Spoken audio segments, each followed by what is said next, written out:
This is a food show. There will be a lot of exploring, cooking, and even maybe hunting for food. There will be a lot of chewing of food and chugging of drinks. This is a show by foodies for foodies. This is Chew and Chug. In this episode, we show you some beer while we drink some. Show you some food while we eat some. Oh, my favorite part, we blindfold people and make them eat weird food. Hello, namaskara, namaste. From the times of Adam and Eve, we've always had one thing as a constant. We love food, and we're curious to know more about food. And what's a yummy meal without something to wash it down? Bangalore has been the pub city of India for good reason, right? We are home to the biggest brand of bottled beer in the entire country, and we serve up some amazing craft beer. Check this out to find out more. You're probably wondering, how exactly is this beer made? Since the brewing process happens at a small scale, it is called a microbrewery. Well, first, raw malt undergoes a milling process. This opens up the grains to make it more starchy. Then, it's put into a masher and mixed with warm water at different temperatures to convert the starch to sugars. The liquids and solids are separated in the separator tank. This liquid is then sent to a brew kettle where it's boiled. Hops, which gives beer its bitter taste and acts as a preservative, is added at this stage. This mixture is cooled down to a specific temperature. Now, yeast is added to kickstart the fermentation. The yeast is filtered out in a final process of conditioning, after which the beer is allowed to rest in the serving tanks for a couple of days to enhance the flavors, before it's ultimately served from the taps. Now that was the brewing process in general, but different brewers play around with all sorts of ingredients to give us the best kind of beer. Our mission was to find out the best brewed craft beer in the city. I went on an expedition of my own. Oh, did you? Check this place out. In the heart of Indiranagar lies the first microbrewery Bangalore has ever seen, Toit. This foodie's haven has been home to some of the best food and drink experiences that one could possibly have. From the vintage British pub to the modern hangout spot, Toit boasts of a beautiful and comfortable ambience. I personally like this place well because the food is great, the beer is great, and in general the atmosphere is great. It's crowded, and that is a sign of a great pub. And it is here that we are waiting for one of the best beers in the city. Say hello to Tintin Toit. And here it is, the magical concoction. Just look at its beautiful golden color. I'm so happy. I can definitely smell some orange, and I think there's a hint of coriander in there as well. And like I told you in the beginning of the show, we're going to show you some beer while we drink it. So cheers.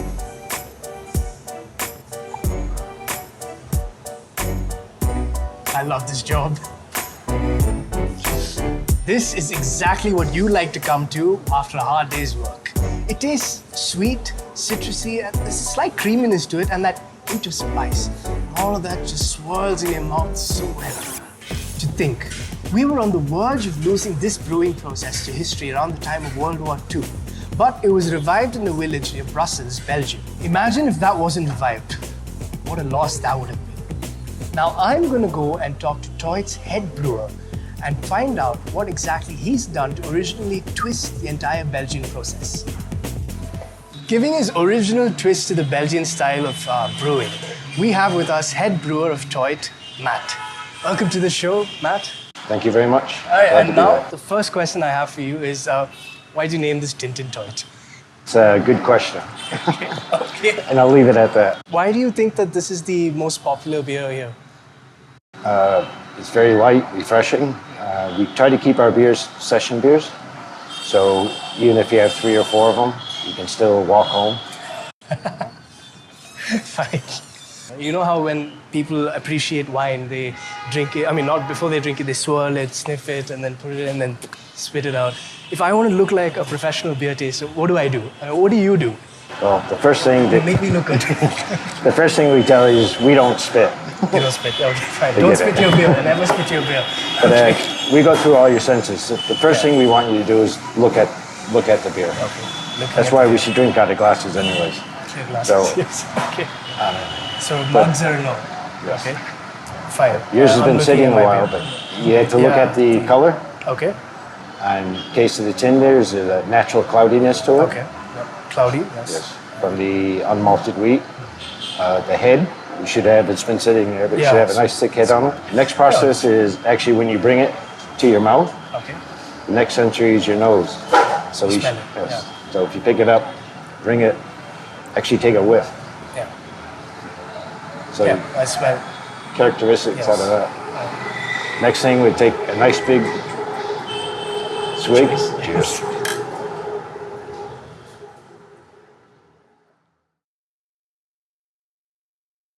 And the reason we don't spit is a lot of the taste from beer comes around your tongue and actually in the back of your tongue, Okay. your throat. So your bitterness and stuff will come from back Right. there. Yeah. That's So what if the you sense spit is. it out, Yeah. yes. That makes sense. Okay. All right. So you have initial taste when you first taste it, but also when you swallow, you'll have an aftertaste Yes. on it. Appreciate that. These are things you just take for granted. You know, like, yeah, I drank it, then the next sip, and then, okay, cool, all right. Then, is that the end of the beer tasting process? So now the rest Comments. is just in the mouth. Yes. But now, just out of curiosity, what is the first thing that you do when you come to work? I make sure all the equipment's running properly. Very important. Say a small prayer. You know? Nice. I've seen people being served beer with a lot of head sometimes, and people don't seem to mind. But me personally, I would like, try to scoop out all the head that I see. What is the preference that you see, or is there a particular reason or a function for the head? Again, professionally, like I said, when you look at it, I like to see glasses coming out with around a 2-inch head on it. 2 inch. The head actually captures a lot of the aroma from the beer. And the foam is beer, actually, with a lot of air in it. So you're not getting cheated because you see on our glass. Yeah, no, people tend to think that, like, oh, where's my beer? And we're actually told by the government, these are all government certified. So when the line's there, this is European certified. Oh, so that's extra beer, actually, if you look at it. Yeah, it comes out. The beer will be to the line. When it breaks down, it'll be about Nice. 25% of this beer. And so, in terms of training to become who you are, I mean, is there a course or a degree? Yes, you can do up to a PhD, a doctorate in brewing. Well, thank you so much, man. It's been a pleasure having Thank you you. here. And let's finish off with beer. Cheers. Cheers. Now, you're probably wondering, where's the food, right? Well, with great beer comes great food. The best part about Toit is that the food here complements the drinks very well, and the food is just, it's awesome. Now, I have with me the barbecue chicken pizza, that's Toit's bestseller, the Toit baked nachos, and the tartuffe pizza, that's the vegetarian bestseller. The pizzas at Toit are made in a wood fire oven. The pizza dough is made from scratch. What makes wood fire oven pizzas better? Well, for starters, once the fire is going good, the pizza gets cooked very fast. As the base and the roof of the oven heat up, the water content in the dough reduces quickly and the pizza ends up having this beautiful texture. This just isn't possible in an electric oven. Quick baking creates a thin crust with a delicious soft middle. And you know that it's going to taste amazing. I'm going to start off with the barbecue pizza because, well, I love barbecue chicken. Wood oven really gives it that smoky flavor and that crunch right at the end of your bite and that beautiful barbecue sauce that's specially made right here. This is the tartuffe pizza and their special ingredient is truffle oil. They put it on right after the entire pizza is baked so that the flavor really gets into the entire pizza. It's put on with burnt garlic and mushroom toppings. I'm not a big fan of vegetarian stuff, but this is really good. I highly recommend this. I'm impressed.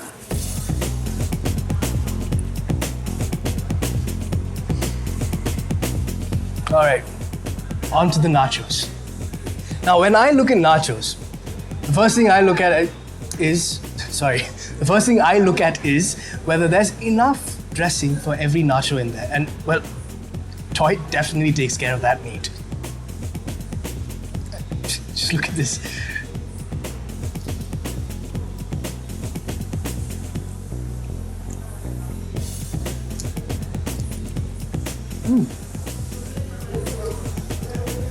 I definitely like that. If you want great beer and great food, this is it. Bring your friends along or come here by yourself. What? That's not depressing. A guy could get picked up at a bar. Hey, there's a single guy at a bar. Somebody actually looked. So while I wait, I'm gonna have some beer and have some food. And you realize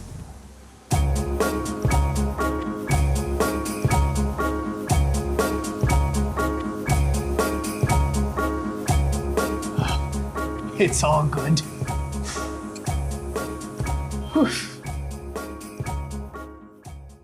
So did anyone come and talk to you? I No. think not. Yeah. That's what happens when you have like 3 plates of food in front of you. Hey, the food was good. I'm sure. Uh, Anyway, that brings us to our next segment. Yes. Now, all of us are inhibited about certain kinds of food and, well, certain kinds of people. But let's not get into that. So now, when you look at food, you judge it based on its appearance or taste or smell and be like, oh, no, I'm not eating that. It's got tentacles. Or, oh, yuck, it smells weird. Now, what if we took away all those senses? Yeah, just decided to nullify the sensations of touch and sight, and then would you solely like the food based on just its taste? And then Right? we'll give you back your senses. And now, would you eat that food? Welcome to Mind Block.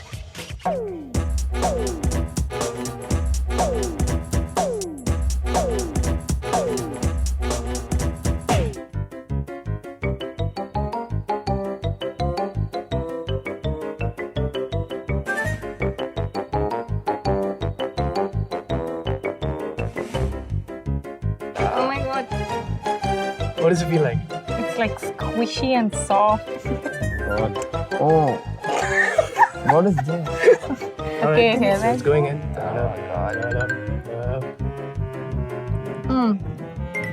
With brain. I think we should make him guess what it is by giving him hints or something. So, You just had brain. That's very yeah, You're gonna eat it, okay? you don't know, that is a goat's brain. Would you eat it if you could see it? Does it look really weird? Or? The thing, like, it doesn't look weird, but I guess it's the texture that makes things because Yeah. it's really squishy. So looking at it, you would never think that you would not eat it. Yeah, looking Yeah, at it, it looks that's perfectly fine. normal. Like it looks like chicken or something. It doesn't look like brain. It looks like mutton But I mean, pieces. having told you that it's brain, would you have eaten it? Yeah, I will. You would? Yeah. Well, we thought, why not remove the sensation of smell as well? But then we needed them to live as well, you know. Madhuri, no one's gonna die if you cut out their sense of smell. It just enhances taste. I That's anyway. Anyway, so I went on a little expedition. Really? In a distant land called Whitefield hides one of the finest microbreweries Bangalore has ever seen. Say hello to Windmills Craftworks. Windmills Craftworks is a beautiful combination of class and craft. It is here that one of Bangalore's most loved beers is crafted, Hefeweizen. Be it reading a book from the many present on the shelves, or just listening to some live jazz music, this place remains a haven to relax in.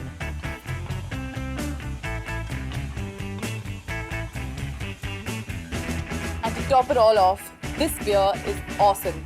To tell us more about this beer, we have with us today Windmills Craftworks head brewer Amit Mishra. Thank you so much for joining us. Thank you. It's great to be here. Can you tell us a little more about, the ingredients that go into the Hefeweizen and the process? Right. So the Hefeweizen is unique in two ways. One is the malt that is used. So 50% of your malt that you use is actually wheat. Okay. So that's why the term Weizen comes, because it's a German name for wheat. Okay. And the Hefeweizen actually translates in the Hef meaning the yeast and the Weizen meaning the wheat. So the Hef is nothing but this beer, as you can see, is cloudy. It's cloudy because it's still got the yeast in it. So the Hef refers to the yeast that is still present in the beer. Okay. So why do people prefer this beer? I would say I think it's morely because it's very refreshing drink. It's not too high in alcohol, so it's very sessionable. You can drink one after the other. And also, I noticed that there was a slight banana and clove flavor, right? How do those ingredients obviously don't they're not, are they actually in the beer? That's actually a good question. So many people feel that this beer actually has banana in it, but these are just the characters that yeast will give out during the process of fermentation. So depending on what beer you make, you have many styles of yeast that you can use, many varieties of yeast.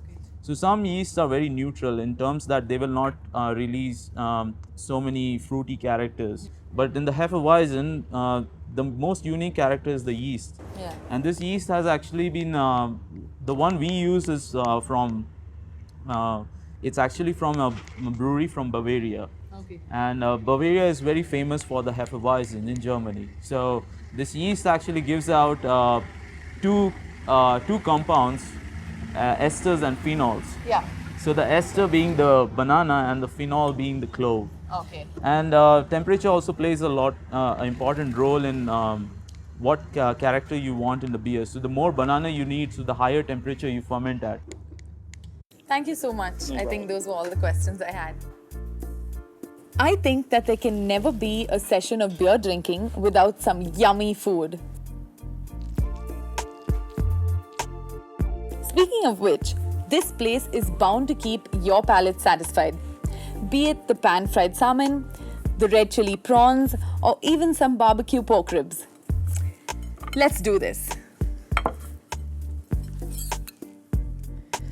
Oh yum, this looks so good. So it has 3 layers. Right on top it has a bit of salsa, and then there's the yummy salmon, of course, which looks really well cooked. The salmon is not very spicy. It has a really subtle flavor to it, kind of crispy at the bottom.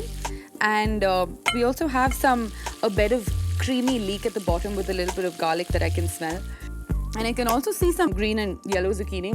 The salmon goes really well with the creamy richness of the leek. So let's go for the prawns. Wow, this looks spicy. I can see some red chilies in there. And I can smell some really yummy olive oil. It really hits you. It has that chili and that tangy flavor. The prawns are really well cooked. So spicy, but so yummy. Wow, that just hits the spot. Now for some barbecued pork ribs. Okay, let's do this. So the barbecue pork ribs, I know, are a little sweet. And wow, it's just slipping off the bone. It's cooked so well. Wow, that is so soft and so tender. Not very spicy. I think goes really well with the salad that I can see on the side. I can see a little bit of green apple. So